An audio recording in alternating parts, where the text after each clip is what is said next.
Lionel മെസ്സിയെ പുകഴ്ത്താത്ത ആളുകൾ, അല്ലെങ്കിൽ അദ്ദേഹത്തിൻ്റെ കരിയറിനെ കുറിച്ച് സംസാരിക്കാത്ത ആളുകൾ വളരെ ചുരുക്കാക്കരം അല്ലേ?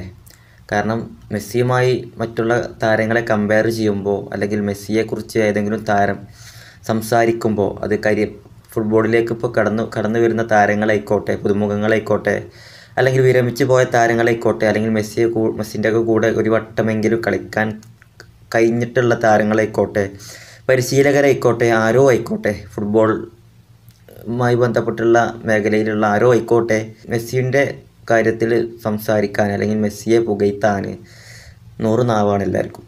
ഇപ്പോൾ മെസ്സിയെ പുകഴ്ത്താത്ത ആരെങ്കിലും ഉണ്ടോ എന്ന് ആണ് ഇപ്പോൾ നോക്കേണ്ടത്. അവസാനമായിട്ട് ജെറാർഡ് പീക്വെ, അതുപോലെ മെസ്സിയുടെ അർജൻറ്റീനയിലെ സഹതാരം ഏഞ്ചൽ ഡി മരിയൊക്കെ മെസ്സിയെക്കുറിച്ച് വന്ന് പറഞ്ഞിരിക്കുകയാണ്. ഡി മരിയ പറഞ്ഞിട്ടുള്ള ഇതാണ്: രണ്ടാളും മെസ്സിയെയും റൊണാൾഡോയും ഒക്കെ അവർ തമ്മിലുള്ള കമ്പാരിസനുമായി ബന്ധപ്പെട്ടാണ് സംസാരിച്ചിട്ടുള്ളത്. പീക്വയും അതുപോലെ ഡിമരിയൊക്കെ.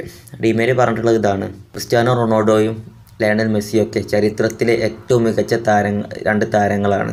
ചരിത്രത്തിലെ ഏറ്റവും മികച്ച 2 താരങ്ങളാണ് ഇരുവരും. മെസ്സിയുമായിട്ട് ആരെയും താരതമ്യം ചെയ്യാൻ കഴിയില്ല എന്നാണ് ഡിമരിയ പറഞ്ഞത്. അദ്ദേഹം മെസ്സിൻ്റെ സ്റ്റാറ്റസ് പറയാണ്. കാരണം മെസ്സി ഉണ്ടാക്കിയ ഓളം, ഒരുപാട് വർഷങ്ങൾ അവർ തമ്മിൽ ഒരുമിച്ച് കളിച്ചതാണ്. മെസ്സി എന്താണ്, മെസ്സിൻ്റെ ലെവൽ എന്താണെന്നുള്ളത് കറക്റ്റായിട്ട് അറിയുന്ന ആളാണ് ഡി മരിയ. അതുപോലെ നമ്മുടെ ജെറാർഡ് പീക്കെ പറഞ്ഞിട്ടുള്ളൊരു കാര്യമാണ്: മനുഷ്യരിലെ മികച്ചത് ക്രിസ്ത്യാനോ റൊണാൾഡോ ആണ്, പക്ഷേ ലയണൽ മെസ്സി ഒരു അനുഗ്രഹ ജീവിയാണ് എന്നുള്ളത്. വ്യത്യസ്തമായിട്ടുള്ള കാഴ്ചപ്പാടുകളാണ് പല അഭിപ്രായക്കാരും ഓരോരുത്തർ വന്നുകൊണ്ട് മെസ്സിയുമായി ബന്ധപ്പെട്ട് സംസാരിക്കുമ്പോൾ പറയാറ്. ഓരോ കരിയറിലേക്ക് ഫുട്ബോളിലേക്ക് കടന്നു വരുന്ന ഓരോ യുവതാരങ്ങൾക്കും മെസ്സിയുമായി ബന്ധപ്പെട്ട് സംസാരിക്കാനൊക്കെ 100 നാവാണ്. അതുപോലെ തന്നെ കേട്ടോ, ക്രിസ്ത്യാനോ റൊണാൾഡോ ഫാൻസൊക്കെ ഒരുപാട് പേരുണ്ട്, നെയ്മർ ഫാൻസ് ഉണ്ട്, അങ്ങനെ ഓരോ താരങ്ങൾക്കും ഫാൻസ് ഉണ്ട്. അപ്പോൾ ലയണൽ മെസ്സിൻ്റെ കാര്യം തന്നെ പ്രത്യേകം പറയേണ്ട ഈ ഒരു കാര്യത്തിൽ, അദ്ദേഹത്തിൻ്റെ ഒരു കളത്തിലെ സ്വഭാവം, അതുപോലെ തന്നെ അദ്ദേഹത്തിൻ്റെ ഒരു മത്സര ശൈലി, അദ്ദേഹത്തിൻ്റെ മുന്നേറ്റങ്ങൾ, അങ്ങനെ അദ്ദേഹം കളത്തിലിറങ്ങിയാൽ കാണിക്കുന്ന ഓരോരോ കാര്യങ്ങളും പുതുമുഖ താരങ്ങൾക്ക് പ്രചോദനമേകുന്നതാണ്. ഒരു പ്രത്യേക ഒരു ക്യാരക്ടറാണ് അദ്ദേഹത്തിൻ്റെ ഒരു ക്യാരക്ടർ എന്നുള്ളത് നമുക്കറിയാം.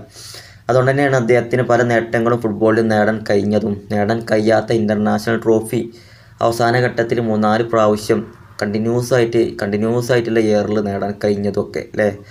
ഏതായാലും ലയണൽ മെസ്സി അതൊരു അളക്കാൻ പറ്റാത്തൊരു ജിന്നാണ്. ഒരിക്കലും നമ്മളൊക്കെ അദ്ദേഹം കളിക്കുന്ന കാലത്ത് നമുക്കൊക്കെ ഫുട്ബോൾ കാണാനും ആസ്വദിക്കാൻ കഴിഞ്ഞതിലും ഭാഗ്യവാന്മാരാണ് നമ്മളൊക്കെ. മെസ്സിയുടെയും ക്രിസ്ത്യാനോയുടെയും ഒക്കെ നെയ്മറിൻ്റെയും ഒക്കെ കാലഘട്ടത്തിൽ ഫുട്ബോൾ കാണാൻ കഴിഞ്ഞത്.